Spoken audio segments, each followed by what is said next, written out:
Yo, okay.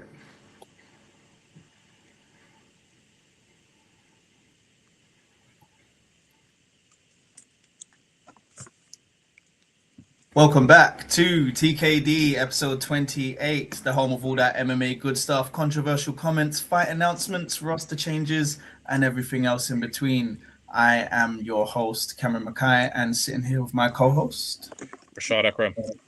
Yes, Rashad Akram. And we're going to be going through a lot of shit that happened over the weekend. We're going to go through some news that preceded it, and we're going to go for some news leading up to it. But first, let's say hello to each other. How rude. Hello, Yes, Rashad. this is customary. How you guys say in your country? Bit of small talk. There we go. Yes. Let's get Yes, to yes, it. yes. Yeah, because we speak English. English. Yes. Yes. This Yeah, language. bro. I am absolutely gutted that the next pay-per-view is so far away, man. That's all I can think It's about long. after the weekend. But I brought Yeah. had a banging meal, by the way, bro. Yeah, I went and bought some mackerel. Yeah, hey, anyone looking to buy mackerel, go to flipping Aldi, bro. Don't be going to Tesco and Sainsbury's. You know what? You know what Tesco is charging for a tin of mackerel, bro? I can imagine. £1 50. What? How That's much is I don't how much is mackerel normally? What's a reasonable mackerel? usually around. I remember you used to be able to buy it for like £1, bro. But or 90 pence at the most, you know what I mean? Yeah. Which is, I think, is what I got it for. I think I got it for about 80 pence or 90 pence, which is that's about normal price at Aldi, that is. But Tesco, anyway, long story short, I had oh, That's good, with man. some pasta, some greens. Oh my gosh, I'm energized. Yeah, Let's get it. bro. Audi's always the best value for anything. Even like shit that's the same brand. I didn't It's even so know. that's like I'm Tesco. starting to shop there from now on, bro. I'm gonna Yeah, have to switch it yeah. up. And Lidl as well. Don't forget Lidl. Oh, Lidl Audi as and well, Lidl yeah. slap. Yeah, yeah. Or you could try Farm Foods as well. Always the one. Oh, slap farm foods, bro. Does that Farm that Foods, that bro. still exists, bro? How do they Yeah, still? man. What is their business model, bro? I It's didn't even know how it's they just get customers. it's just budget Iceland basically. It's just Oh, is that what, super budget Iceland. budget Iceland, bro? How Yeah, is that yeah, even a thing, bro? What, I thought Ireland was the budget. Iceland was the budget itself. yeah. It's just I don't know. That's But crazy, bruv, bro. you know, Food Warehouse, fam. I'm telling you, don't sleep on Food Warehouse. Like I do all my shopping there. Where's that? Like it's basically just Iceland. Like it's like No, Cam. They don't. They no. don't have that in London. Sorry, they don't What have are you that talking here. about? There's so many in London. What do you mean? No, There's we one in don't have Tottenham that Retail here, Park. bro. There's one. There's been one in Tottenham Retail Park for years. Food warehouse. Is that what's called? It's called The Food Warehouse. It's Iceland, but they've rebranded some of their big Oh yeah, stores. I've seen. Oh, bro, that was blowing my mind. You know, I think you showed me that recently, bro. Yeah, it's good. It's good. Absolutely blowing my mind. Yeah, man. Everything all right though with you, though? Yeah. Anything? Yeah, bro. After the Drowning in fight debt? that weekend, Yeah. yeah, just catching up on the sleep. Recovering. Yeah, bro. I was effed yesterday when I got back home, man. I was like, yeah, I'm gonna just do some. I'm gonna do some more takedown stuff. Fell asleep, Mhm. bro. Flipping it. Literally. Um. And you know what I realized? Yeah, the reason why all this European time shit that we're doing all this is because like UFC ain't not coming to Europe because they don't like us. They ain't coming here because no one really is watching it. You know what I mean? Like not as much as they are over there anyway. Like everyone's watching America. That's why they Bro, cater for them.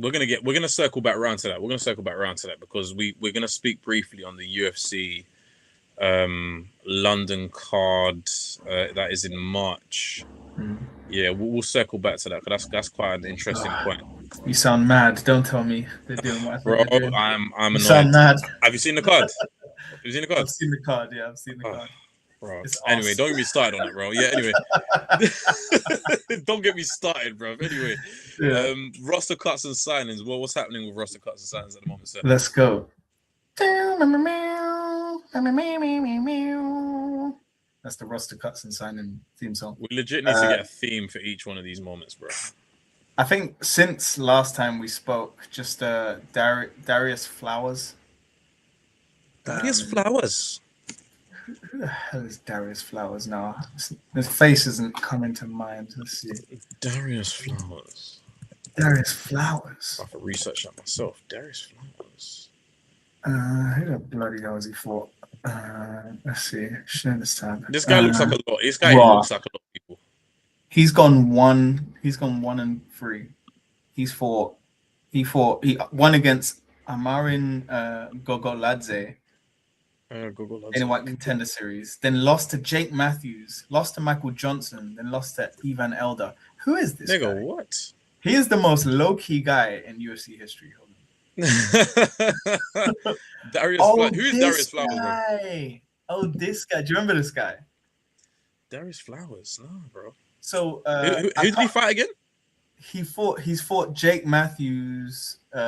He's fought sorry, let me just get it back.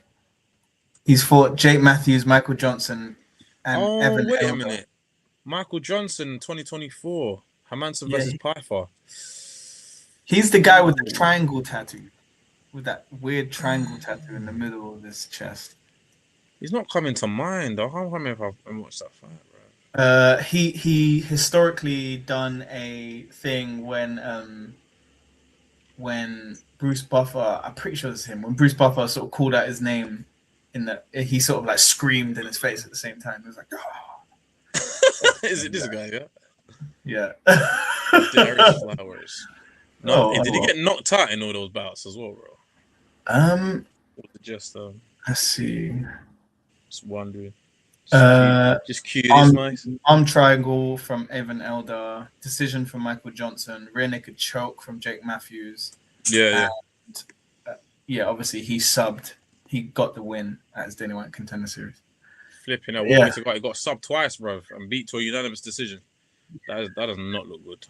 Yeah, but that's pretty much it for Rusty Cuts. Shout out Darius Flowers. Okay, we'll go into fight announcements. There is none this week. Oh, so we can go straight into the news. We go straight into the news. Oh no! Wait, hold on. Wait, there was fight announcement. What the bumper clock? What? Who? UFC London. Oh, pardon me. Yeah, that's just literally just come out. Yeah. Okay, right. I got the card. We can announce the card. Cameron's going to bring it up right now for UFC London. How dare I skip over that? I think I was so underwhelmed. I didn't want to speak about it, bro. Because you know what I'm going to say, bro. This first one, I'm ready to rear and go. So the London card has been posted by UFC. UFC Europe. Why can't I zoom into that? That's really annoying. Okay. I could just send it to you. To your account, bro. Can you? Oh, for God's sake! Can you not zoom into that, bro? That's what I was trying to do. That's a flipping pain, isn't it? Oh, look, he zoomed in there though. Yeah, in it. No, but it's just the UI though. What the flip? Oh, hold on. What if I send it? Did you send that to yourself already? Was that a screenshot? How do you do the zoom thing where you're not zooming in the UI? Yeah, I sent it to myself. Okay. Let me just try this a different way. I'll send it to Takedown again. UFC Europe. UFC Europe. I could just go to the UFC Europe page though. Also. You could do that. That's probably easier. I just realized I'm like here on Instagram. You're right there, man. All right. Oh, there. Look, big and juicy, man. Big and juicy. All right, go to the right. Yeah. Okay, guys. Okay, so clearly, you've seen it. We have prelims. We're gonna go. We've got Chanel Dye versus Ravina Oliveira. I'm not gonna pretend I know who that is. I'm not even gonna lie, bruv. Up next, though. Wow, Shamrock so far down though. That's quite surprising. Shamrock versus Abdul Karim Al Salwadi. Up next, Melissa Mullins. We've seen her on a few cards. Melissa Mullins versus Luana Carolina. That name looks familiar as well. Luana Carolina. Why do they always put Brits against Brazilians? Have you noticed that? Bro, they always do that. Why did they do that, bro? I was so glad you said that, bro. I was just about to ask you, what is it with them pairing? Common, isn't it? It's like because you see Brits like sort of scattered around everywhere. Yeah. I know there's a lot of Brazilians, but like when there's a London card, they tend to just throw every single like Brit on there. Yeah. Or even like some of the ones that no one knows or cares about. really, because it's just, and it's like seems like no Brits fight out of England. Like it's really annoying. Cam, I've just seen something that's pissed me off on this prelim. But when we land on it, I'm gonna just rant for a little bit. Anyway, Melissa Mullins, Luana Carolina at bantamweight. We've got Mick Parker versus Mario Pinto at heavyweight. Mantas Kondratovicius, I can barely say that name. Versus Antonio Tricoli. Yeah, we got Tricoli. We now all back Tricoli. Middleweight. Nice. Louis Sutherland is back in the mix. Featherweight versus Brando Perisic. Who is that an Aussie? Why am I mixing up the Aussie and Kiwi flag, bro? You know I'm actually getting lost in the sauce here. Yeah, because they look the same. It's really annoying. Are they not the same thing? Bro, I swear it's like, the difference is like a flipping star or something, bro. Anyway, so the Australia flag. Yeah, sorry, no, go on. I'm just about to get mad. Nathaniel Wood versus Lucien Keita. Why the fuck is Nathaniel Wood on a prelim, bro? Get him on the main card, rude boy. They're not. They need to put some respect on Nathaniel Wood's name, bro. What's going on, man? Yeah. To be fair, I actually like. Go on. No, what were you gonna say? I was gonna say like, I don't know if it doesn't matter to me where Nathaniel Wood is, yeah, but I don't know if it matters to them either, because I've heard a lot of fighters say that, like, they get paid the same wherever they are on a card. Yeah. So I would just imagine that, like, it's exposure, bro. It's exposure, man. Like, my man should be having ranked opponents now. Do you know what I mean? Yeah. He should be having ranked opponents. Is Luceni Keita not ranked? Is Nathaniel Wood not ranked? Nathaniel Wood, I don't think is ranked, is he? Lucien Keita is definitely not ranked. Bring up the featherweight. Is Nathaniel Wood not ranked? I thought he was ranked. At featherweight, I don't think so. I'm trying to think top 15. I don't. Oh yeah, because he was ranked at bantam, wasn't he? Yeah, featherweight, nah, bro. Lucien Keita. UFC rankings. Oh yeah, Nathaniel Wood's not even ranked though. Yeah, that's what I'm saying. But still, like, when it is at this point in his career, is he always going to be the prospect, bro? Come on, man. The problem is Nathaniel Wood's been he's had some ups and downs, but I really think the problem is strength of schedule. Like he's beat who he's needed to beat, but I think there's been times where he needed to beat that person, it didn't happen. Like I feel like when he got beaten by John Dodson back in the day, that was the one. Like I feel like if he beat John Dodson, bro, I know we ain't talking about Dodson, bro. Come on, man. What? Come on, bro. That was in 2020, bro. I know, but that was a pivotal moment. That's what I feel like. What I feel like. Bro, do you know who he's beat since, bro? Yeah, he beat Jourdain, didn't he? Yeah, bro. I'm just looking at it, right, bro. He's beat Charles Jourdain, bro. Andre Fili's on there, bro. He's always, bro. That Frenchman, Morgan Charrier. I can never say his name, bro. So he's so in his last. So we look at this now. In his last 4 fights, he's lost once. He's on a three fight win streak. Before that loss, he's on a 3 fight win streak. Before that, he'd lost once, won once, then lost. That's when he lost to Dodson. But then before that, he had a long win streak, bro. And that was from Cage Warriors. No, UFC first time 3 fight win streak, bro. Lost to Dodson. Then he had 1-1 against I can never say his name, John Castaneda. And then lost against Casey Kenny. Then won 3 in a row. Charles Rosa, Charles Jourdain, Andre Fili. Lost to Mohamed Naimov. These are not knockouts, by the way. This is like unanimous decision, bro. Yeah, but I think he has to. The thing is, like you mentioned the 3 fight win streak. I think he has to build it up a bit more. I don't think you can get high in the rankings by sort of winning like 2 or 3, then losing, then winning 2 or 3. I think getting up there in the rankings requires. So what would you say?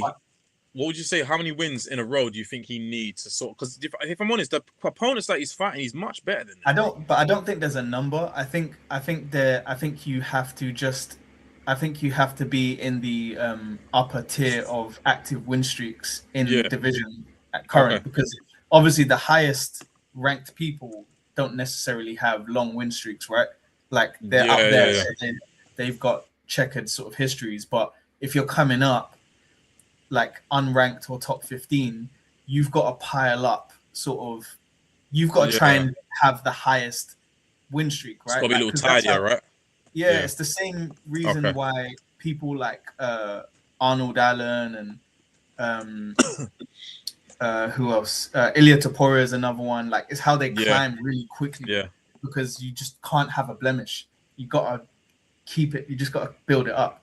But you know, having 3 wins and then losing, having 4 or 5 wins and losing, that's gonna. I mean, that will keep you in a job, but Yeah.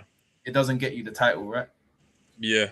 Up next, we've got Mason Jones at lightweight versus Axel Solar. That UFC Paris card last year was absolutely phenomenal, man. That there was so I think there was only like one decision on that whole card. For sure. Mason Jones Yeah. got a really good knockout against it was a TKO versus Bolaji Oki. Next. Main card now. We've got Curtis Campbell at featherweight versus Danny Silva. At middleweight, we have Roman Dolidze versus Christian Leroy Duncan. Yes, please. That is a fight. That's actually a good fight. That is a banger, bro. I'm feeling that one. Light heavyweight. We've got Iwo Baranuski, Polish versus. Didn't he just fight? Lane? What, Baranuski? Yeah. Nah. Or am I getting him mixed up with another Pole, my friend? You're mixing him up with another Pole. Austin no, Lane. bro, I feel like I see Austin Lane. What? He just Baranuski? Yeah, he just fought. Wait, hold on. When did he fight?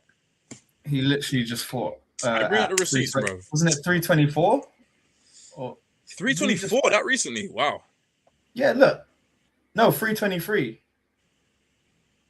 Before on Christmas. Oh shit. It's good. So not just fought. Yeah, it's like 2 months ago. Good. Still, 2 months ago. Yeah. No, you know what? Do you know why I thought he just fought? No, you're right. You're right. No, Cam, you're right. Because camp, how long is a camp? Like 2 months, let's say? Yeah, sure. Minimum? Yeah. Right? Bro, he's fighting straight away. That means he's gone straight back into camp, bro. Yeah, it's true. It's mad, bro. But when's the London fight? In March? March, yeah.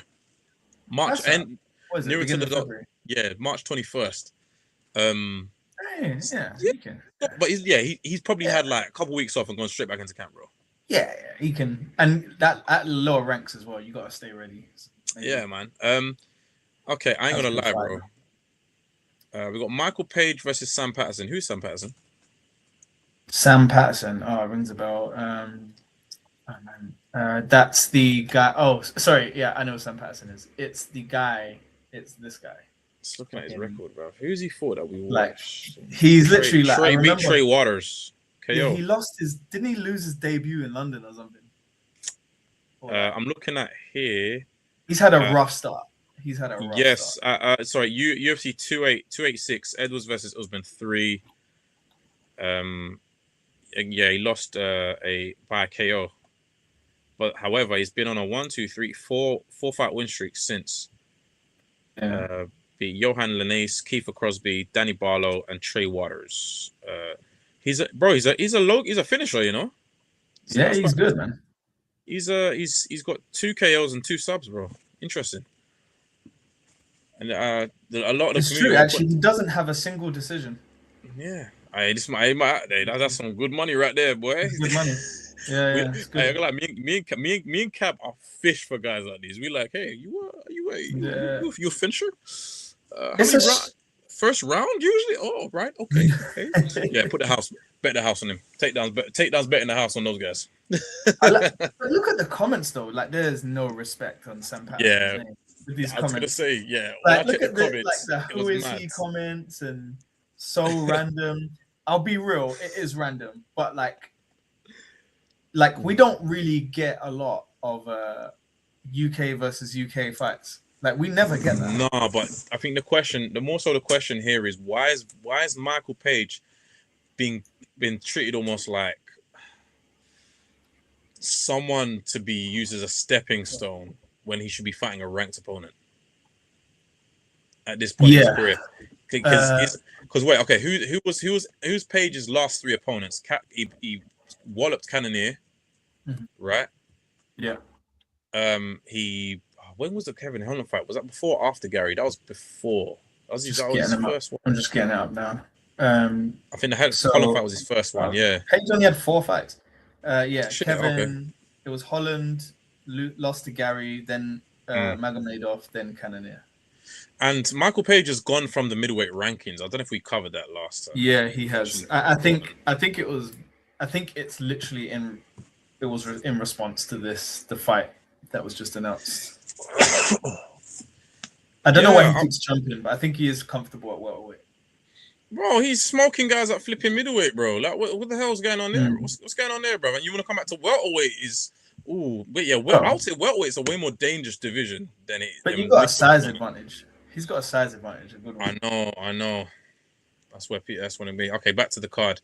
That is the that's not even the co-main, guys. Believe that. Sorry, Cam. I'm gonna bring that back up for me, sir. Thank you. That isn't the co-main. The co-main is actually Luke Riley versus Michael Aswell at featherweight, and then another featherweight fight to wrap up for the main event is Movsar Evloev versus Lerone Murphy. Guys, I've seen some clips. I did see a clip of Volk talking about nobody's gonna be jumping the line, essentially, and he's gonna be doing this the right way.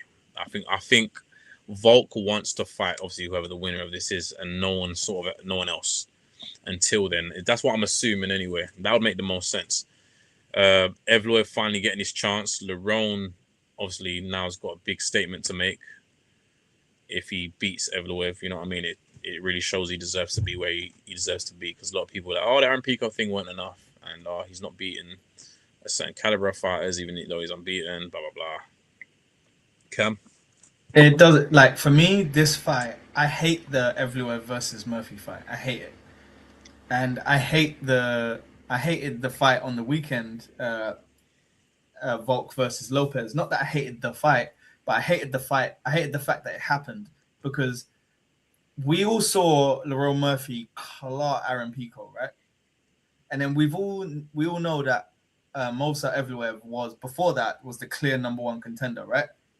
So obviously Moneybags Dana is like, no, we should make the Lopez 2 fight because it was exciting the first time. Even the first time, did he even deserve a title shot? No, it's because it was exciting, right? And then it's like, if they had for this Aussie card that's just happened, if they had just done Volk and Evloev, we wouldn't have to have this eliminator in London where you're just basically killing off two like big prospects that are like on a tear. Like, why don't you just let Evloev wrestle fuck the belt from Volk, and then you can just do and then Volk can have a long vacation, and then you could, in the meantime, you could do Murphy versus Evloev, but then that's for the belt. What the hell was wrong with that? That would have been a much better order.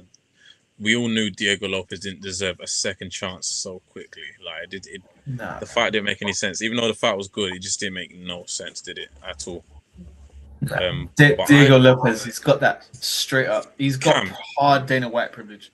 100%, bro. Can we compare the UFC Fight Night London from last year to this year, please, in terms of like name value, man?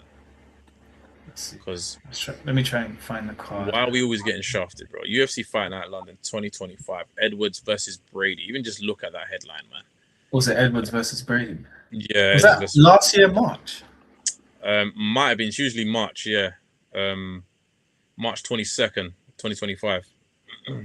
Yeah, Fight Night. I'm looking at it already, bro. It was a Fight Night, though. Oh, yeah, bro. Fight Night. Oh. I think we commentated live on that one at the Jury's Inn. Dude, top to bottom, what a flipping card, bro. Yeah.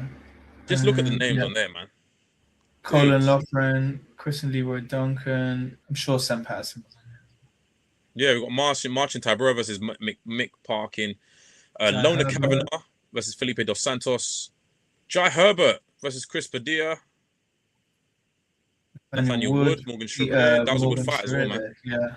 Last time we saw Vucenic. Yeah. Versus Chris Duncan. Look at that, man. Molly McCann versus Alexa Tainara. She retired now. Gunnar Nelson versus Kevin Holland. Bro, there's some bangers on this, man. Ulberg and Jan Blachowicz as well. Yeah, bro. There was some bangers on this. And then Leon Edwards versus Shaw Brady as the main, bro. That we've been really like, bro, why are they doing this to us, bro? They really robbed us of a flipping good card, man. Okay, Yeah. Cam, is there anyone that comes to mind that they could have put on this card to make UFC London a little bit more beefy? A little bit more spicy. Yeah, man. Add a bit of flavor to the pot, bro. Because at the moment it's looking very British, very bland in flavor, very English. Yeah, it's true. Very English. Yeah, it's true. Maybe they could I feel like they need to throw more international flavor on that. That's my take. I can't think of a specific fighter, but what my thing is I don't think I could be wrong against the data, but like the data could show otherwise. But I don't think fans appreciate all the hometown fighters as much as the UFC thinks we do. No. I don't give a fuck about these if they're English or not. I don't give a fuck about them, but I couldn't care less if they're English or not, right? I actually more so probably want to see people who are less likely to fight in London, like a Sean O'Malley or someone 100%. that they would throw in a big Vegas card to maximize their profits. Why can't they give just be a bit man? Maybe give one of those guys to London cards, Even if we look at the upcoming fight nights, right? Let's see, bro. Look, we've got Batista versus Oliveira this weekend, right? And bro, there's so many names in here. There's a few names in here that they could have at least pushed them into London. Do you know what I mean? We've even got Basharat fighting on that. I think both of them are fighting on that. Both the brothers, they're brothers, aren't they? The last London card that I can remember that was actually really exciting was the UFC pay-per-view one, Edwards versus Leon. Yeah. So Edwards versus Leon. Edwards versus Usman. Because that one was a pay-per-view. I remember before that they were just kind of for a little bit doing fight nights. Oh, bro, why couldn't they have put Kyoji Horiguchi versus Amir Obazi on this one, man? That would have been lit, man. That's a flipping sexy matchup, bro. On that Usman and Edwards card as well. Remember, we had Gaethje versus Fiziev. Oh yeah, bro. There's some bangers on there, bro. Some bangers on that one. Why can't they do that more often, man? Like us. Yeah, look, I'm even looking at this. The next for the week after we got Strickland versus Hernandez, man, dude. Okay, so I've just got the full list of every single UFC, every single UFC held in London. Should we share it? Oh yeah, go for it. All right, cool. So should I share it or should I just read it out? Oh no, share it. All right, cool. I'll read it out as well. Right, so I'll speed through. So in 2002, we had UFC 38 Brawl in the Hall. These are back when that was back in Royal Albert Hall when UFC still had names. So there was a point where you kids don't remember, UFC had names instead of numbers. 2007 UFC 70 Nations Collide. I think that might have been Michael Bisping versus Dan Henderson, the America versus Britain. UFC 70. That's still, yeah. UFC 72 Victory. UFC 75 Champion versus Champion. UFC 80 Rapid Fire. UFC 85 Badlam, and then now we're getting into the marquee of the card. So UFC 89 Bisping versus Leben. 95 Sanchez versus Stevenson. 105 Couture versus Vera. That's pretty cool. 120 Bisping versus Akiyama. Wow. Bisping's been around for a minute, man. Hot minute, bro. Look how many events his name is in, bro. Even jump to 2016. Silva versus Bisping, dude. Man. Where's 2016? Oh yeah, Bisping. And Bisping versus Henderson as well. Too. Oh, the Silva versus Bisping fight, that was actually such a. I remember watching that fight as well. That fight is flipping nuts. Such a good fight, and everyone thought Bisping was gonna lose, Yeah. Unless you were like really watching, you thought, oh, you know what? Actually, he might win that because the knockdown. I don't think they scored that knockdown, that big one that Silva landed against him. Herb almost stopped it. Anyway, we got Musasi versus Uriah Hall. I didn't even know they did that one. Manua versus Anderson. Jimmy Manua, shout out. Old school Brixton UFC Mandem. Nelson versus. We got Verdum versus Volkov. That was in London. That was in 2018.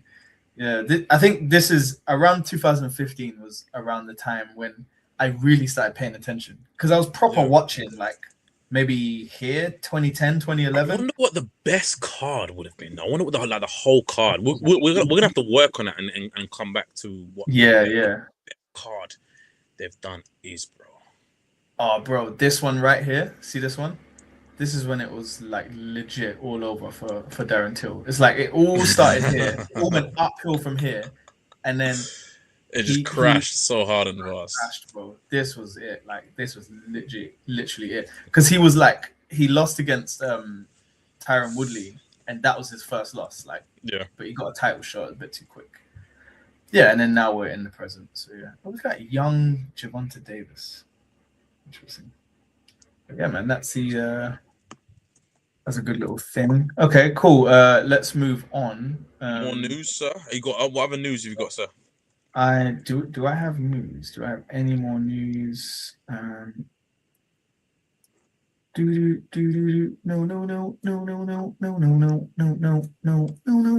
No, I don't have any.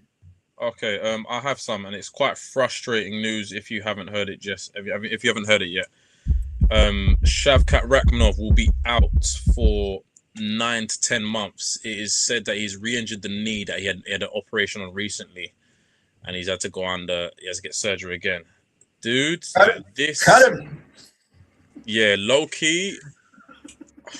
Like, what do you do in this scenario, man? Like, because he's supposed to be the guy up next for Islam, so to speak, you know, or even. It's just tough titties, man. It's tough titties, bro. Like, you know, it is, yeah. You could have been the greatest, but you know, it's not your fault you got injured, but you know, the show has to go on. Is it not his fault? Or it's not his fault? It's his team's fault because it don't matter. If someone's getting repeated injuries, you have to start to look at the team, bro. Because it's even the same in football, where you have a squad where players are getting injured frequently. You're gonna have to look at the physios, the medical team, and be like, I think after a couple of seasons now, we're gonna have to make some changes now. Yeah, because we can't continue this way. It's a hard pill to swallow to try to come to terms with getting rid of people that you maybe been around with so long. But you have to say, look, bro, this is happening, and you're not changing anything. Yeah, it's like you got to look at it. But I mean, like, I'm not not totally his fault, but it is still his responsibility, right? Like, because at the end of the day, he's the one fighting. He has to make those decisions. Yeah. But bro, like, really, it's like the show has to go on. Like, if you're fighting, if you're not, cool. But there's other people like that need to fight. Like, you could have been the champ, but you're not gonna be the champ because of ABC reason. So it has to go on. Like, you know, it's tough, man. Like, I can't, because I hate that. Like, we can't sit around and wait for people because this is what makes it like boxing. We've got all these people sitting out and waiting around and getting old. That actually frustrates the shit out of me. I love people who just fight 3 times a year or twice a year. Talking of that, listen, there's something that's really frustrating me, bro. Is where Arman is sort of sitting. I think like after 325 or just before UFC 325, which we will get into in a second, guys. Arman was saying if he doesn't get his title shot, he's happy to move down and maybe look at getting a title shot there. Volks, and this is where Volks said, yeah, look, man, if he can make that way, no problem, whatever. But it's more, he said, but no one's sort of going to be jumping the queue. I think he said he's going to be doing things the right way. Like, there are other guys there. And if Arman were to go down, I can see him scorching a lot of men in that division. I ain't going to lie. Will he make that weight? Barely. I don't know, man. He's going to be a flipping balloon animal at featherweight, man. Yeah. But I mean, at this point, Arman just has to fight, man. Like, because it's all not this fair, weight. Cam, man. It's just not fair, bro. It really bothers me, the Armin situation. That weight miss situation was years ago now, bro. It's years ago. Hmm. He's got what? How many wins has he got since? Is it 2 or 3 wins since? Do you want to bring up Armin's record for me? Yeah. Record for me, please. What was the weight miss? What fight was the weight miss? It was supposed. Well, he was supposed to fight Makachev, and Makachev ended up fighting Moicano. I think it was that one, which must have been what UFC was that? Was that UFC 3? Oh, he was supposed to fight Makachev. Yeah, I remember that. Yeah, that's what we had Moicano stepping on short notice. He was supposed to fight Dariush that night as well, and I think the Dariush I don't know if he got cancelled, he got moved. I can't remember. His last fight was in Dan November Hooker. against Dan Hooker. Yeah. Before that, it was April. Oliveira. But the April in the previous year, not. So Hooker was November 2025. Mm-hmm. Charles was April 24.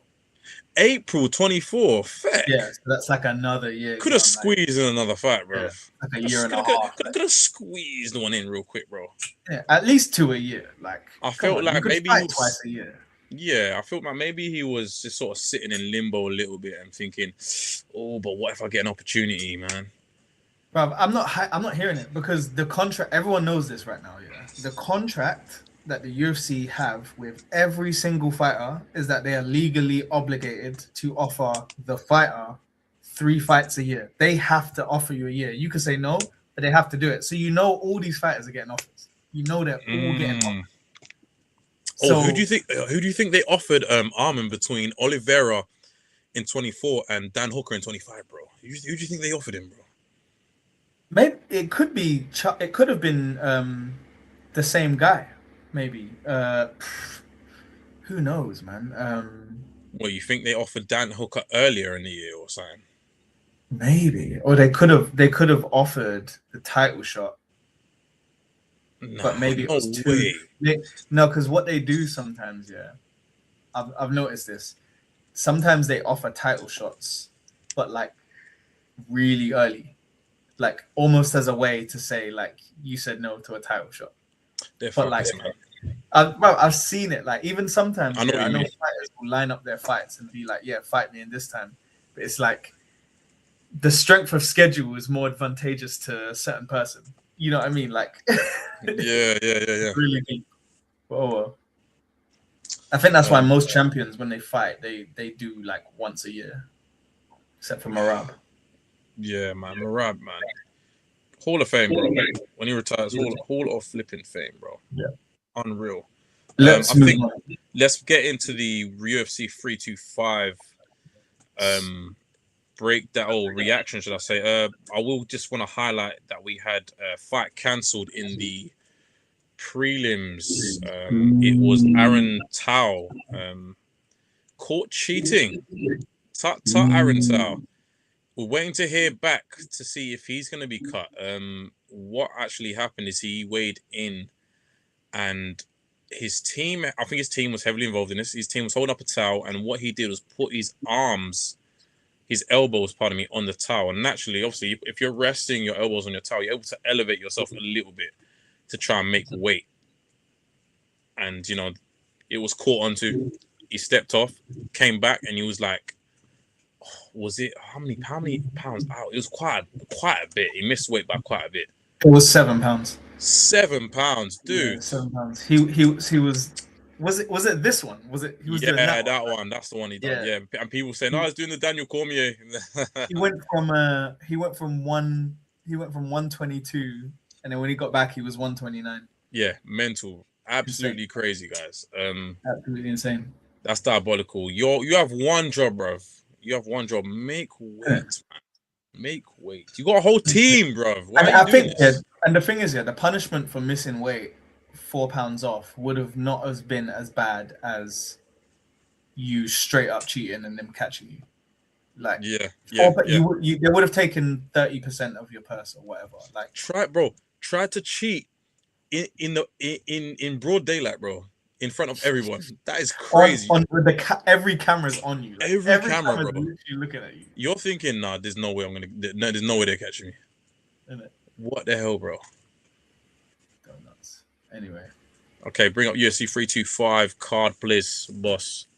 Let's get into this. Me and Cam had a hell of a time watching this card, man. It was crazy from the beginning, man. I'm gonna just say, did we watch this Cam, one? yeah, we did. Me and Cam, we got our asses absolutely kicked on the betting, bro. Oh my word, we got slapped up and down, bro. I had Sulangrango as winning this, man, but Oh, this was part of your parlay, wasn't it? oh, I'm so upset. So Sulangrango came out strong. He was low-key dominating Lawrence Liu, but Lawrence started to turn things around, man, halfway through. Really put the pace on Sulang Rambo. Putting him on the back foot towards the end of the fight, man. And it was a split decision because it was fairly close, but for me, even though I had what's his name in my parlay, scroll down for me, Cam. You're a bit high. Oh, sorry. Yes, sir. You've Just won the bit there. I'm just gonna reshare it because it's. But yes, Sulang Rangbo, he low key fumbled, man. He low key fumbled his bag right there, bro. So fully fumbled. yeah, Cam. Who did we have up next? Who's next in that on the? Oh, it's Keiichiro Nakamura, Sebastian Szalai. Yeah. Szalai. I think Szalai. So this fight, yeah, Szalai was doing so well. Like he was actually piecing him up. He was doing so well. Like he was breaking his rhythm, and then it felt like Nakamura was not like he wasn't even catching it. It felt like he was actually timid to strike, and it felt like he didn't. He felt like he was respecting the power too much. Like Szalai was like absolutely putting the pressure on, doing what he needed to do, making him wilt. I feel like Nakamura got kind of lucky. That's a bit disrespectful, but I feel like he kind of got lucky. He just kind of threw something out there that worked. I don't know. I have to watch it again, but he was trying, but I feel like he just obviously there's no real luck, right? Like you are actually intending to do these things, but it wasn't gonna work. I feel like he just kind of threw it out there as like a throwaway thing, and it worked.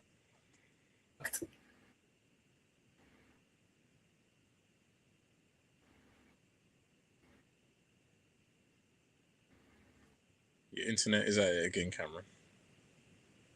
This has become a running gag.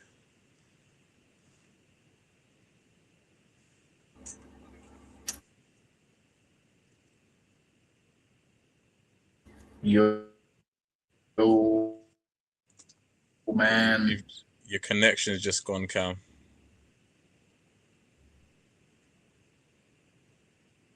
What? No.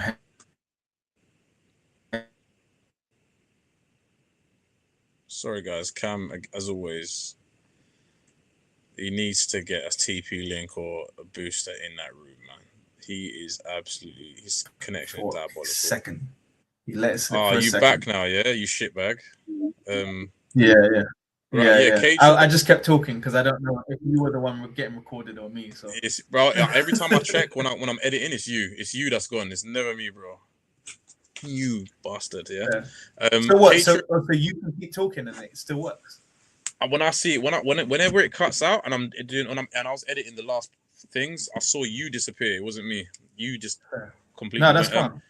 Keiichiro, he came back in the third round. This whole card was like the return of the third round, bro. The third round, everyone was coming back hard, bro. Yeah. For some reason, everyone was down in the first sort of rounds. A lot of late stoppage. Yeah. It's like low key second. The first two ones were like quick stoppages as well. Yeah, that was really good. Yeah, so Sang-Wook Kim versus Dam Mafan. You done my fan. Dam Mafan was he was having a hell of a time in there, man. Hell of a time. You can tell he's really enjoying the fight, man. I feel like Sang-Wook Kim just couldn't get he couldn't get things going with Dam Mafan. Dam Mafan started to get into almost like I won't say a flow state, but he got really comfortable and he was smiling and yeah, dude, man. I can't remember this fight too well, but I do remember that Sang-Wook Kim couldn't get close to Dam Mafan at points. Again, I think I had Yeah, Dom fan in my he was parlay, he but was literally having his way. what does that matter? Oh, Khan Ofley versus Yisha. Boy, this was a fight, bruv. Cam? Yeah. Oh, sorry. I thought you were gonna say something.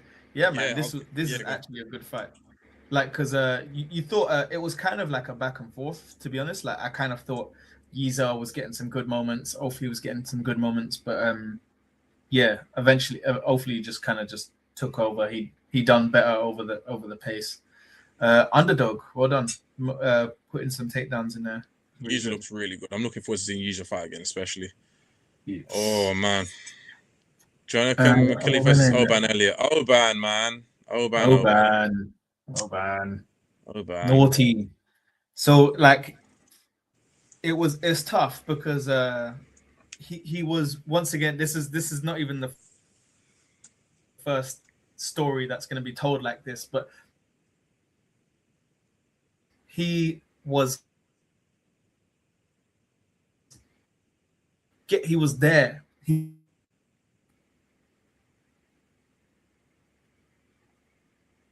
Cam. He got taken down, right?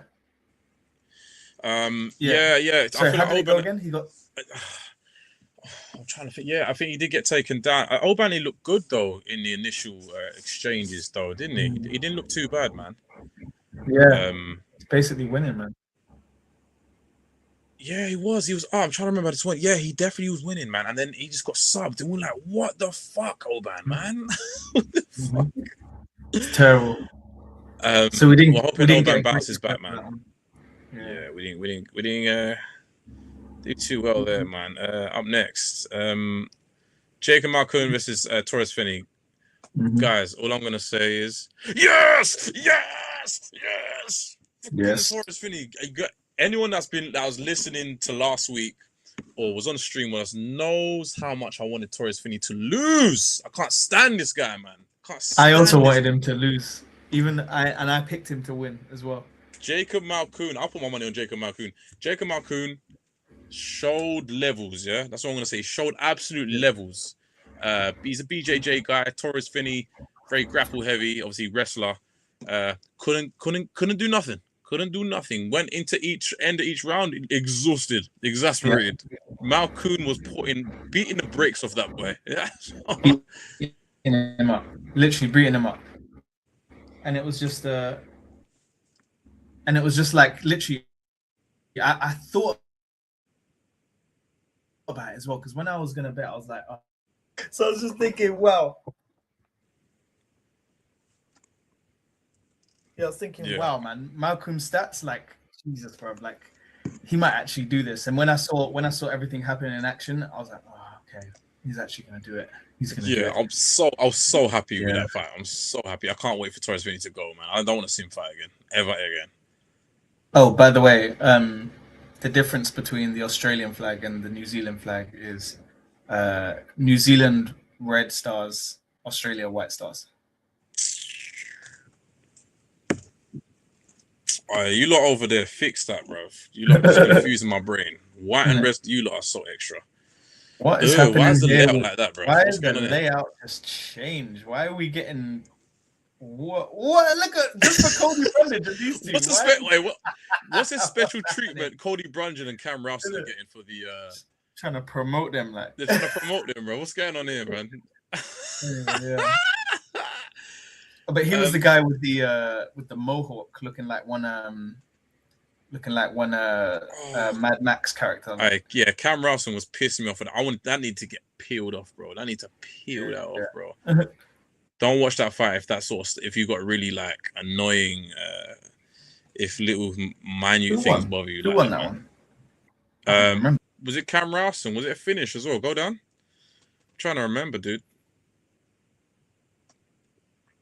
Cam. Yeah, I'm here. Yeah, scroll down. I think that was a finish with Cam Rowson, if I remember correctly. Go down. Was it finished? Go down. I can't see. Oh, KO. I'm gonna just refresh the page. 4th round KO. I'm trying to remember what the KO was. I feel like it was a Yeah, TKO. It wasn't a clean KO, was it? yeah. I can't even remember. I think actually I might have dozed off. Guys, I gotta say, yeah. Do you know? So for anyone wondering why me and Cam sometimes have trouble remembering some of these fights, it's because we're up super late. Anyone listening, dude, we're up so late, and it's hard to remember super fine details at that time when you're just pumped up on energy drinks, bro. We remember majority of the moments, but it is hard sometimes. I'm not gonna lie. It's something we are trying to improve. Sometimes Junior I'm not even Tafa conscious. versus Bailey Elekana. Another guy who fumbled the bag. Junior Tafa was actually doing quite well. I thought he was going to win that, man. Yeah, I thought he was gonna win it. But yeah, got caught. Like it was the same situation that happened with Oban Elliott, wasn't it? Yeah. Like it was literally like Tafa was, he found his rhythm, he was being competitive, and then it went to the ground, and then it was just like a systematic breakdown. Like you could really see the difference in who was better. Yeah, not even a question. Up next. Don't worry about that. Don't worry about that. So that was the end of the prelims. That we're heading into the main card. We had Quillan Salkilled versus Jamie Mullarkey, Pakistan's greatest warrior. Gets a submission. Do you know what's crazy, Cam? Do you know what I meant to say to you, bro? When the fight started, I said to myself, I feel like he's gonna sub him, bro. Because I'd watched all Jamie Mullarkey's fights just before this, before we started the card, bro. The 325 card. In my mind, I'm like, oh, he's gonna sub. I thought I had that thought all the way up until this moment. I said to myself, nah, it's stupid. Get rid of that thought. Bro, and I'm getting a flipping sub. I'm so annoyed with myself, man. I know it's so hard to just grab those thoughts and just keep them. It's just you should always follow your gut, guys. Don't follow your head. Your gut never lies, bro. My gut says he's gonna sub him. He's not gonna get a KO. Jamie Mullarkey got moved to. Absolutely moved to. Killing Salkilled shows levels, man. Absolutely moved to. And sorry, Jamie Mullarkey, young man, younger than I thought. Like I always thought he was like 35 or something. How old is he? He's like 29, bro. Like 29, bro. Yeah, no he's young, man. Damn, he's just cannon for the up and comers, isn't it? For the youth. Okay, up next we got heavyweight bout Tai Tuivasa versus Thaleson Teixeira. This has been causing a lot of annoyance in the MMA community from what I've seen online, Cam. Yeah, remind me what happened. Literally. Well, they were slugging until they were pretty much tired. But then I remember they both sort of circled round, to walk to each other. They both had their hands on their hips, bro. It was just yeah. They were just like not conditioned at all. Like no, it's crazy. And this Tai Tuivasa thing about in the broadcast when they said like getting him to like motivated and wanting to do it again. I'm thinking like, I remember you saying, it's like, I'm not trying to hear that. Like, what do you mean, bro? No, like, I'm not trying to hear that at all, bro. Yeah. What are you talking about? He's been on a big losing streak, and they're like, Ty, see if he's still got the fire to keep doing this. What do you mean, bro? Hey, like, Ty, hang up. Do you know what's mad that these men talk about this stuff like it's not even their job? Like, when these men is like, I don't want to do this right now. Like, bro, the way I have to wake up in the morning and go work, like, and no one's giving me no loud, like, you man are just like, no. No, I'm not trying to hear that, bro. You're right, Cam, man. You're so right, bro. I have to go and do what I have to do regardless, man. I can't say no. And it's just like, fam, just get up in the morning and go do it, bro. Like, what? Like, you're getting paid so handsomely to do something, like, not easy, but it's a pretty chill life. You know what I mean? After, innit? Yeah, and you're doing it. Some of you man only doing it like once a year, bro. So come on, man. Bruv, all you gotta do is train and fucking fight in your underwear. That's all you gotta do. Getting enough bread to work once a year, bro. Come on, man. Yeah. Oh, my heart breaks. I don't even want to think about this, man. We had Rafael Fiziev versus Mauricio Rufy, and it was a good fight, but I was really, really heartbroken because everyone knows Rafael Fiziev is one of my favorite fighters. I really thought he was going to beat the brakes off Mauricio Rufy. What I saw was Cameron low-key predicted it.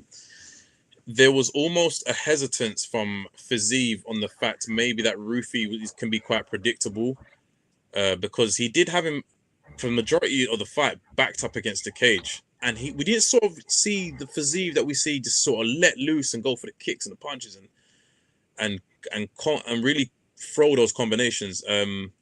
And then we had Rufy, who was just waiting to counter, which he did perfectly every time, every single time. Every time Fiziev so much as missed by an inch, he was there with a jab straight down the pipe. And anyone that's seen Fiziev's face after the fight is absolutely destroyed. Maybe Fiziev with the good hair wasn't a good idea, man. Maybe we should need to go back for bold Fiziev, man. You know what I mean? Buzz cut Fiziev. Maybe we need to get back that one. Cam? Yeah, so Rufy did well, man. Like you could see what he was doing was like his whole game plan was the counter. Like I clocked it as soon as he's like this, like he's just fighting like this, kind of head forward. Like the head forward is a bait, this is that, and then you're kind of backing up, and then you sort of step back and launch yourself. Like this is a very Conor McGregor textbook thing. It's a very like kickboxery, karate kind of thing to do. And it works very well on shorter opponents, which I had no doubt he wanted to do that for that reason.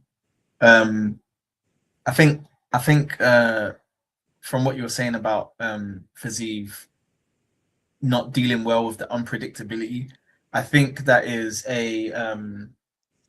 sometimes I think that's a con to being like trained in a specific striking martial art like Muay Thai, kickboxing, because you're so used to people fighting you the same way you fight. Yeah. Like a lot of the time, that's why boxers, like that's why people think like, people think a boxer a lot of the time would win in a street fight or something like that. Like, let's say if they were just throwing hands, but if you've ever sparred with someone and then you spar with someone who doesn't train at all, it does throw you off like a little bit. Like it throws you off quite a little bit. I would say the equivalent is like me, because I played when I was playing like Tekken, yeah, and I started to get really good at it, yeah. There becomes a way in which when you're fighting people that are at a certain level, you know what they're gonna throw, right? You can know exactly what they're gonna throw from certain positions. You know how they're gonna try to react to certain things. But when you're fighting someone brand new to the game who's just mashing buttons, it's a little harder to deal with. You're like, oh wait, hold on, what the fuck? Why is he? It'll catch you, and I'm guessing it's the same in this situation. Obviously, Rufy is a trained fighter, but he's someone that is very experimental and will just do something just to see if it works, right? Yeah. And funny enough, he didn't do that the whole fight. I mean, I think he was in Fiziev's head before they even fought. Yeah. I mean, Fiziev psyched himself out, I think, a little bit, maybe. Yeah, dude. He's getting I really feel like we could have seen a better Fiziev in there, man. Yeah. Rufy like, getting the KO in round 2, man. Dude. Nice. Up next, Cam's favorite fighter, Dan Hooker versus BSD, man. Oh, Dan Hooker, man. Dan Hooker. Yeah. Cam, I mean, he was doing well though. He wasn't getting like, murked, but he was actually doing well. Like he was in the time.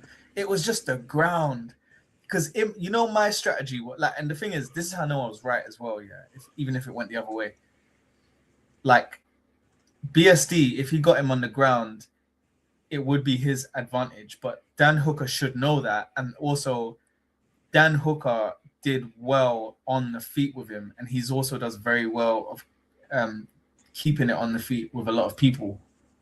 Benoit Saint-Denis just wasn't that guy tonight. Like Benoit wanted it on the ground. And yeah, he shot repeatedly, didn't he? He kept shooting repeatedly to get him down there, man. He did. I think that was the smartest thing. You play to your strengths. You don't go where the enemy is so adept, like where Dan Hooker's like he's known to be a solid striker. BSD, even though he's the god of war, he's thinking, maybe I want to be able to eat my croissants tonight. I want my jaw to be okay, so I'm going to submit him. I'm not going to get punched in the face. It worked. Next time we fight the same way. Literally. Yeah, What what a shame, man. What a shame, mate. a shame. We arrive at the main event: Alexander Volkanovski versus Diego Lopez. Not a fight that anyone wanted, but a fight that was still good. Alexander Volkanovski still showing his longevity here. You know, Why was it the fight of the night? would you have given that the fight of the night? I just thought it was a standard fight, if I'm honest with you. Low key thought that was a I standard thought fight it was myself. very standard. You know, they punched, High they key. kicked, like they, you know, there was some, well, and I guess there was some ground game in there. Sometimes it was a very standard fight. Like it wasn't very, it Yeah, wasn't like a. It just felt like a, you know, the usual. Yeah, man. I wouldn't put this in my fight of the night at I all, said man. fight of the night. Hold on, wait. We need to go through this. After we had Hooker That's versus fight of the night. Yeah. we had Hooker versus BSD, which was much better fight. Yeah, that was a much better fight. I didn't get shit. Yeah, man. What else? To be fair, that was a standard fight. That's like even that is a standard fight. So Performance of the night we had for Mauricio Rufy, Killing killed Jay Malaki. This Can I say this? fight. Yeah, and you know, some of the early prelim fights were really good fights, bro. They were. Like, bro, how did Jacob Malcolm not get a performance of the night against someone who was undefeated? Like, yeah, come on, man. Yeah, man. I don't know what's going on there, man. This was a good fight. This could have been fight of the night, right? That could have been fight of the night easily. Yeah, man. Even this fight could have been fight of the night. Oh, dude. What's going on, man? Sulang Grangbao, even though that was a good fight, man. But yeah. I think it was just name value, man. Surely. There's no way. Yeah, and he's in his home country. Yeah. Diego Lopez was said to have broken both of his feet during this fight, right? Not that it matters. He didn't go into it with broken feet. Do you know what I mean? We picked that up though, didn't we? When it happened. Because when he kicked him, it's like he stepped weird, and then he was afraid to. He's lucky that it was his lead foot, not his back foot. I remember you saying that. Yeah. But when he did it, it was like, oh, he can't step forward. He can't like jump forward with a punch, or he can't actually put weight on that foot. And you saw it when it came time for him to actually be leveraged while against the cage, and he didn't want it. He lifted Volk took him to the ground, didn't he? Didn't Volk take him to the ground? Yeah. He took the leg straight up, put him to the ground because he just had no leverage. Volk must have picked up on that fast, man. Yeah, probably. At first, I thought Volk didn't see it, and then he ended up taking him to the ground. I said, okay, you just took a BJJ guy to the ground. Okay, he's definitely seen that shit, man. Mm-hmm. Just an outstanding performance by Volkanovski. Diego Lopez tried his hardest, as he always does. Still felt like it was a little early for Lopez. I think I would have liked to have had Yair, which we'll probably get that now, versus Lopez. Next, Cam, what do you think about Lopez versus Yair as the next matchup for Diego? Diego versus Yair. Yeah, that could work. Have they fought already?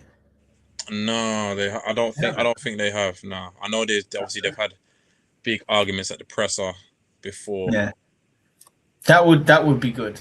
That would be good. And then Volk fights the obviously winner of Evloev versus Murphy. Yeah, Evloev versus Murphy. I mean, still mad at that, but yeah, that's how it's gonna happen. Yeah, dude, man, I'm still mad at that as well. And I think it's also particularly unfair that because obviously I think Evloev deserves it a bit more than Murphy, but I think it's unfair that Murphy could just come in and take that from him.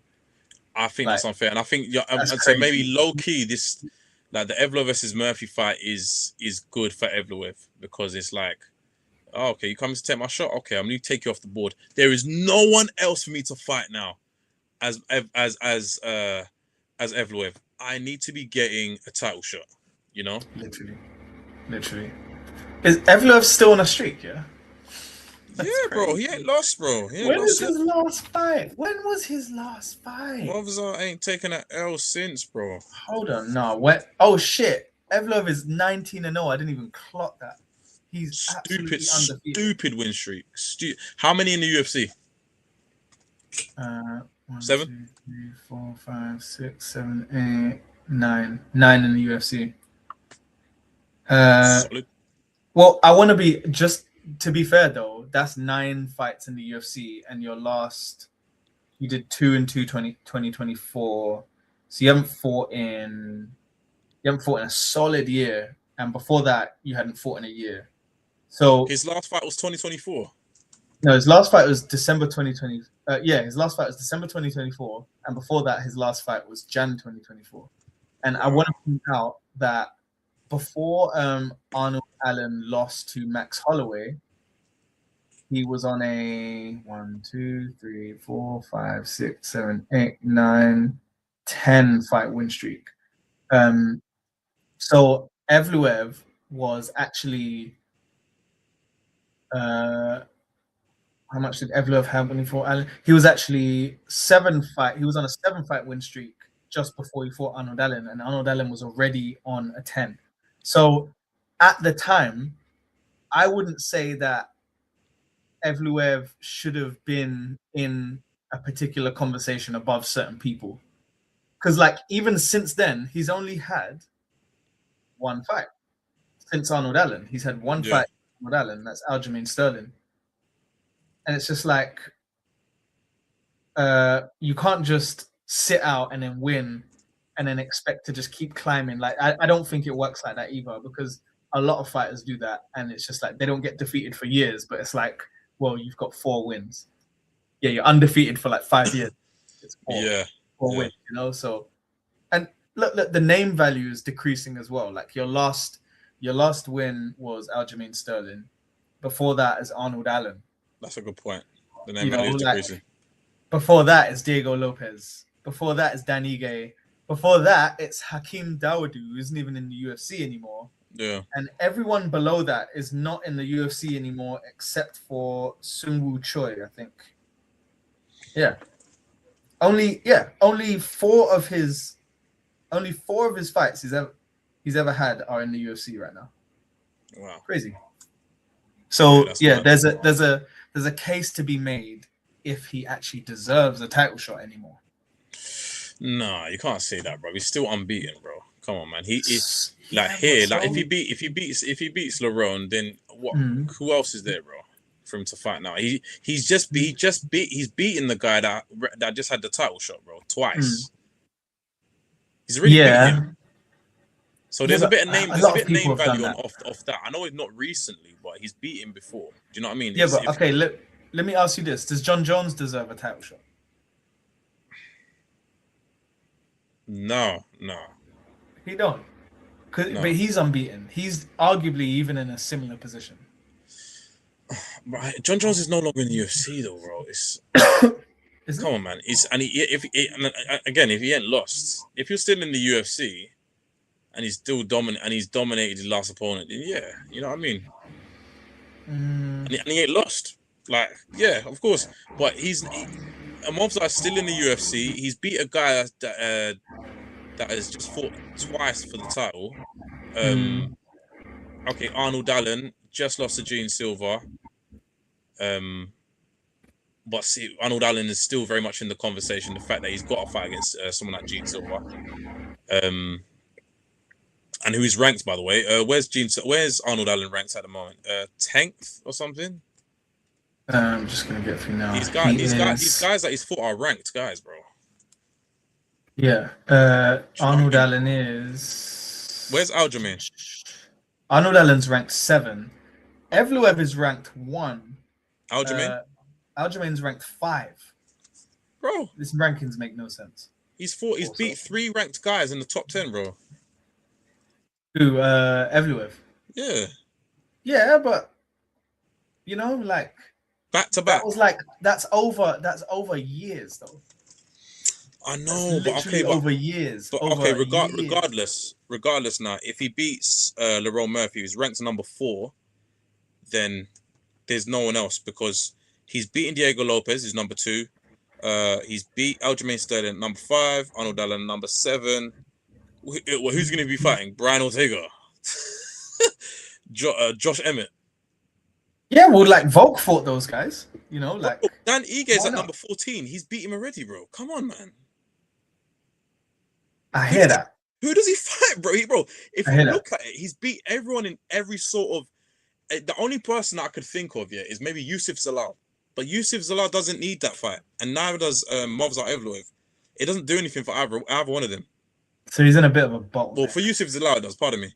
Yeah. But for Movsar, it don't serve him because he's beat guys that are higher ranked than Yusuf Zalal.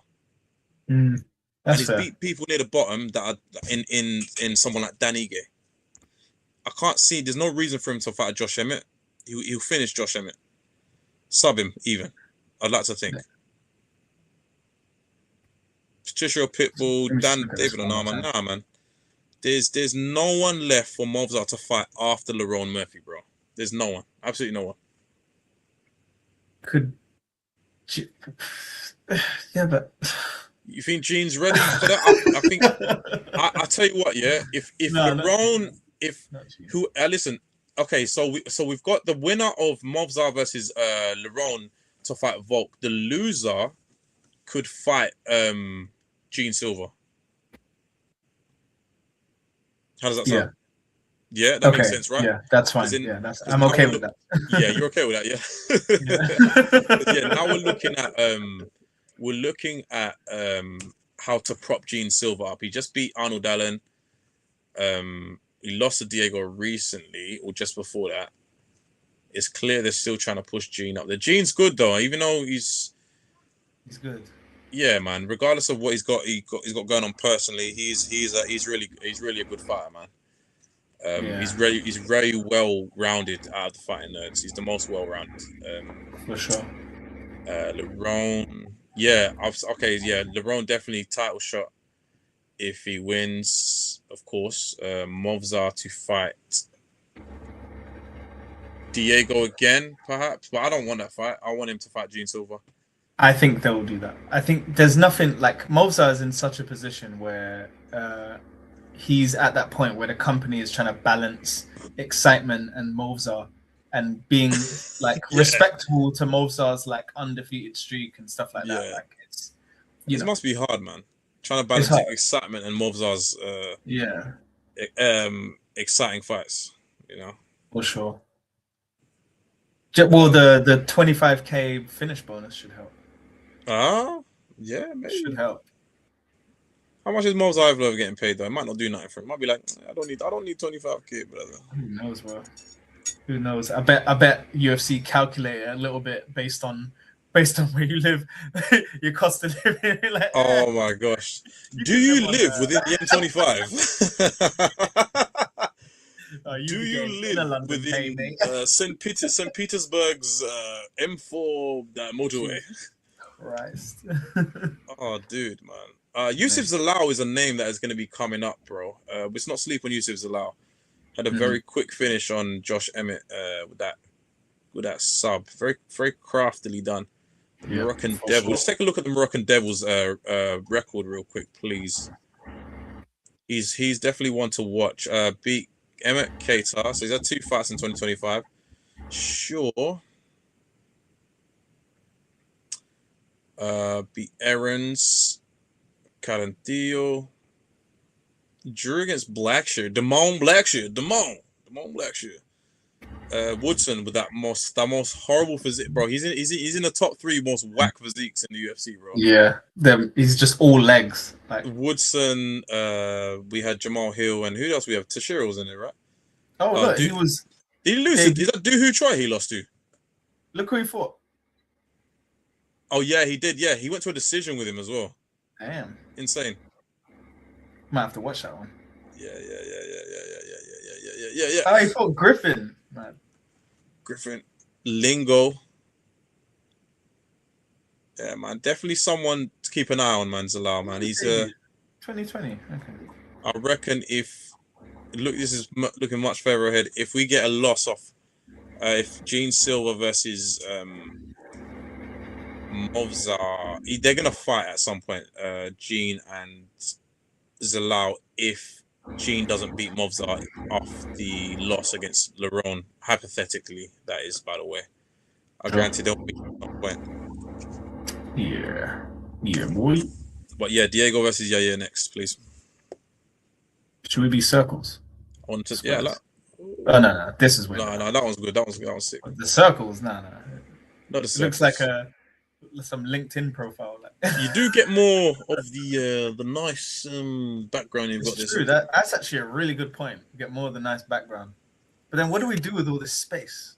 There's a lot of space. I don't know, man. It helps me, and maybe it helped me a little bit of editing. We can switch it up, see if it can help me get some better edits. I'm like, and then you just get rid of me. I like that. Thank you. No, sorry. We could do we can add another box. Hey, bro, who the fuck is that next to Hamza on the left? I've never clocked it before. Is that supposed to be Islam Makhachev, bro? Islam Makhachev on the left in the background, bro. That can't be Islam Makhachev. Who the fuck is that, bro? Why does his face look like that on the left? That's Islam Makhachev. Yeah. Why does he look like that? No, bro. The worst one is actually Leon, though. Leon looks terrible. I can't even see it. Should we get the whole photo? Should we? Yeah, if anyone watching, we'll show you the whole of our background right now, man. Should I get the whole photo? Where is it? Oh my god! Somewhere. For anyone that's just listening, please check us out on YouTube. Type in Takedown UK to find. No way! Who made this, man? Is this hand drawn? Check out Paulo Costa with the secret juice. Hey, Paulo Costa with the secret juice. Paulo Costa with the secret juice. Where's Paulo Costa fighting again? Can we spot? We've got Charles Oliveira. Chandler. Who's that? Who's that? That's not. I want to say Dominic Cruz, but no. I want to say Cruz. I thought it was Dominic Cruz. Who else could that be? Who's that next to him? Is that Gustafsson, bro? That's a random guy to put there. I was gonna say either Yuri or Gustafsson. Paddy Pimlich. Paddy Pimlich. That is Cyril Gain. Is that Cyril Gain? Yeah, it's the tattoo. What the fuck? Why have they made him look like some sort of Birmingham Road guy, bro? Bro, I've always said Cyril Gain is just French Anthony Joshua, bro. That's what he looks like. Legit. Jamal Hill. Jamalios. Why they give Jamal? They gave Jamal Hill an absolute tremendous shape, bro. But what tattoo is that on his chest? Is that the same one? Yeah. You need to unshape Jamal Hill right there, bro. Leon Edwards. I didn't even clock Pereira right there. Oh, it's Pereira right there. Nah, Leon Edwards and Islam Makhachev are the worst in this photo. They just got lazy, bro. Yeah. I think, yeah. And the Gustafsson one is, and the Cyril Gain one are terrible, bro. Absolutely terrible. You can tell this guy's a Hamzat fan. Oh. What gave it away? The fact that he's at the front. No, it's just like he's just got the best body. Like he's just like, oh yeah, I draw Hamzat with the ass. Yes, Hamzat's got to be perfect. He will have the best physique in this photo. Oh shit, man! And he's just like, fuck Islam. I'm not even gonna draw his beard properly. Bro, I don't, bro. Like, yeah, man. They made him look like just someone different, bro. He looks low-key Spanish. I'm not gonna lie. I'd say the best is Sean and Chandler look the best. Yes, I agree. Sean and Chandler looks. Pereira don't look too bad. Pereira looks alright. But nah, the Leon one is sending me, bro. Why is Leon's face like that? The Leon one is sending me. I know. Do you know what's funny about the What is going on there, bro? Who made this? Bro, I know exactly what photo they got that from. Jamal one, like, do you know what I mean? I think it's the one where he beat Teixeira or something. He's just walking yeah. That's exactly what, bro. Yeah. Oh, dude, man. Anyway, man, it's a good podcast. How do I get back to squares? That was fun, man. As always, guys, thank you for joining us for TKD 28. Wow, 28th episode. We'll be 30 episodes in 2 weeks. Make sure you lock in for next week's. So we've gone over quite a bit. We've gone over 325. A little bit of news. Sorry, there was no fight announcements this week because no matchmaker. Can't do anything about that, sir. Sorry. But yeah, you can find myself at R Takedown on Instagram. You can find my co-host at Cam Takedown. Oh yeah.